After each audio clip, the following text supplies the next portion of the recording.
बृजभूषण जी ने कई साल तक सृष्टि मुखर्जी का इंतजार किया और इस बार जब सृष्टि मुखर्जी लौटी तो उन्होंने फिर से बृजभूषण जी को मनगढ़ंत कहानियों में कन्विंस कर दिया। उन्होंने बृजभूषण जी को यह यकीन दिला दिया कि वो इस बार उन्हीं के साथ रहेंगी उम्र भर। बृजभूषण जी अपने परिवार को आगे बढ़ाना चाहते थे। यह बात सच है कि इनका दूसरा बच्चा एक्सीडेंटली हुआ। ये उस बच्चे को इस दुनिया में नहीं लाना चाहती थी, लेकिन जब तक इन्हें यह पता चला कि वो प्रेग्नेंट है तब तक काफी देर हो चुकी थी। इसलिए उन्हें अपने दूसरे बच्चे को कंसीव करना पड़ा। उन्होंने ये बात बड़ी ही चालाकी से अपने पति विनायक मुखर्जी से छिपाई और एक और बच्चे को जन्म दिया जो कि झनक है।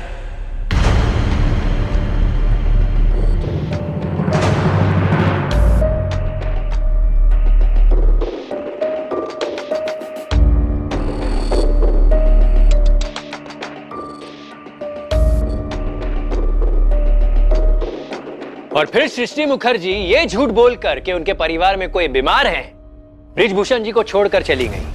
बृजभूषण जी को लगा कि सृष्टि जी की फैमिली प्रॉब्लम जब सॉल्व हो जाएंगी तो वो वापस आ जाएंगी।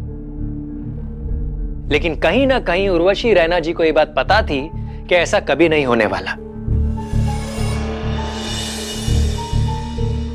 माय लॉर्ड, उर्वशी रैना बृजभूषण जी की बहुत इज्जत करती थी और सृष्टि मुखर्जी के जाने के बाद उन्होंने सृष्टि मुखर्जी की बेटी यानी झनक की अपने मन से देखभाल करने लगी। और अब जब कोर्ट के सामने ये बातें रखी गई तो सृष्टि घबराती है, पर शायद शुभो को अब भी अपने दलीले पर यकीन है। और माय लॉर्ड, इस सब के बीच में एंट्री होती है कुलभूषण की, जो कि बृजभूषण के जुड़वा भाई हैं। जब सृष्टि मुखर्जी को इस बात का एहसास हुआ कि आगे चलकर झनक शायद उनके लिए खतरा बन सकती है, तो सृष्टि मुखर्जी ने कुलभूषण के साथ मिलकर यह प्लान बनाया कि असली बृजभूषण को रास्ते से हटा दिया जाए और इस प्लान को एग्जीक्यूट भी किया।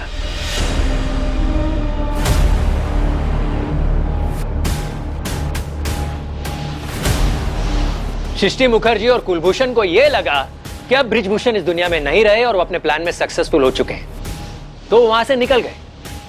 लेकिन बृजभूषण जी अभी भी जिंदा थे। अपने एक डॉक्टर दोस्त की मदद से उनकी जान बच गई और उसी डॉक्टर ने उन्हें एक आश्रम में रखा। और सृष्टि मुखर्जी इस बात से अनजान थी कि बृजभूषण जी अभी भी जिंदा है। और वहीं दूसरी ओर उर्वशी रैना और बृजभूषण जी के बीच एक इमोशनल रिश्ता डेवलप हो रहा था। उर्वशी रैना जी को यह लगा कि बृजभूषण जी को यह एहसास हो गया है कि सृष्टि मुखर्जी कैसी औरत है। उन्हें इस बात का बहुत धक्का पहुंचा और हम ये डिनाई नहीं कर सकते कि उन दोनों के बीच में एक इमोशनल बॉन्ड बन गया था। और अब कहानी और भी दिलचस्प और पेचीदा बन रही है सबके सामने। लेकिन उर्वशी रैना असली और नकली बृजभूषण के बीच का फर्क नहीं कर पाई और वो नकली बृजभूषण के पास पहुंच गई कि वो अपनी बेटी झनक की जिम्मेदारी ले। लेकिन हर बार नकली बृजभूषण ने उन्हें ताने मारे, ह्यूमिलिएट किया। लेकिन फिर भी उर्वशी रैना ने सृष्टि मुखर्जी की सच्चाई कभी किसी को नहीं बताई, क्योंकि उन्हें यह लगा कि अगर वो ऐसा करती हैं तो इनका बसा बसाया घर टूट जाएगा।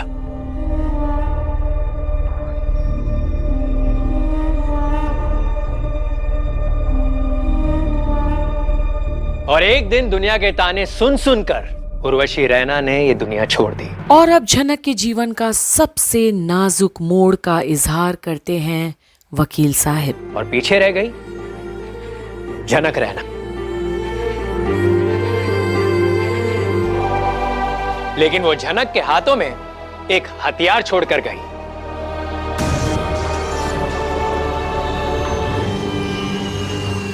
जो हथियार आज भी मौजूद है।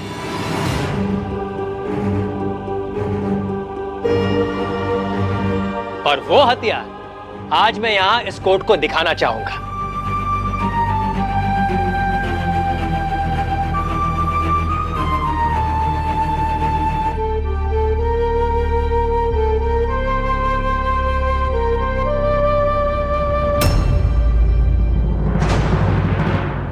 और उसी हथियार को सामने लाने के लिए मैं अनिरुद्ध बोस को कटघरे में बुलाना चाहूंगा,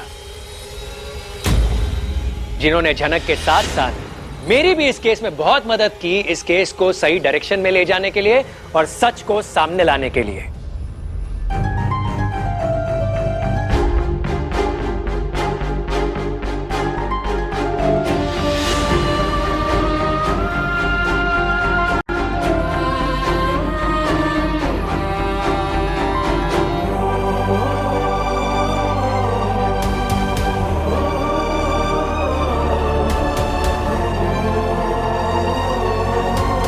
और आज अनी ने सबके सामने दिखा दिया कि वो क्या महसूस करता है झनक के लिए।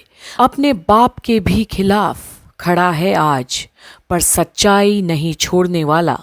और कोर्ट रूम में हलचल अब तेज है और सृष्टि और अर्शी भी परेशान है, पर शुभो का दिमाग शायद चील से भी तेजी से चल रहा है इस वक्त। If you permit me, my lord. My lord, proceed. Your honour, Jhanak Raina मेरी बहू अर्शी मुखर्जी की कजन है।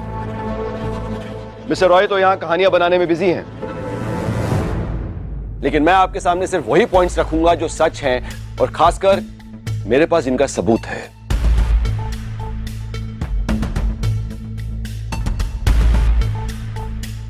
जैसे कि मेरी बहू की कजन झनक की शादी मेरे बेटे के साथ। मेरे बेटे अनिरुद्ध बोस और अर्शी मुखर्जी की शादी तय हो जाने के बाद ये दोनों श्रीनगर गए सृष्टि मुखर्जी के बड़े भाई की बेटी की शादी अटेंड करने के लिए, और वहां इन सब की मुलाकात हुई झनक रैना से। और उर्वशी रैना अपनी पहली मुलाकात में ही समझ गई कि अनिरुद्ध एक अच्छे घर से आता है, उसका फ्यूचर ब्राइट है, पढ़ा लिखा है, स्मार्ट है।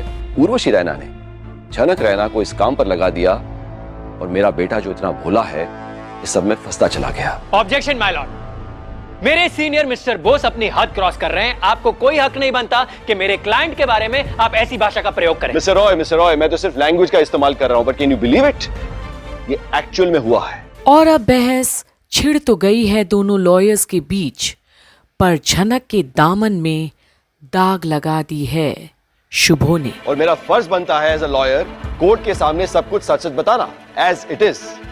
Please continue. Thank you.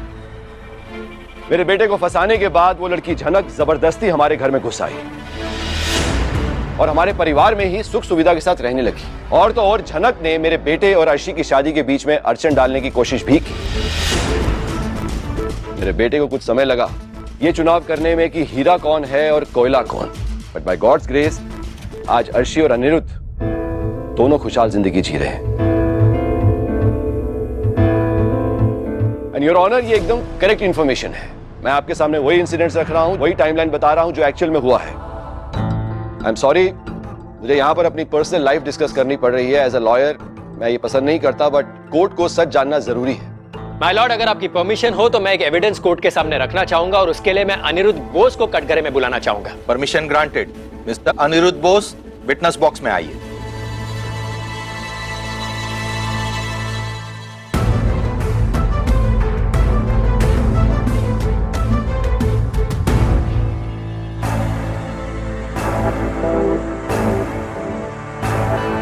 और अब जाकर अनी कटघरे में आया है झनक के लिए एक महत्वपूर्ण सबूत पेश करने, वो हथियार दुनिया के सामने रखने जिसका राज सिर्फ और सिर्फ अनिरुद्ध के पास रहा अब तक, और किसी को कानो कान खबर तक ना थी उसके परिवार में।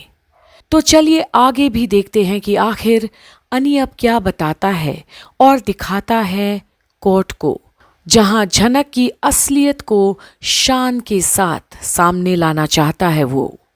बने रहिए कंप्लीट बॉलीवुड पर झनक की सारी अपडेट्स देखने के लिए।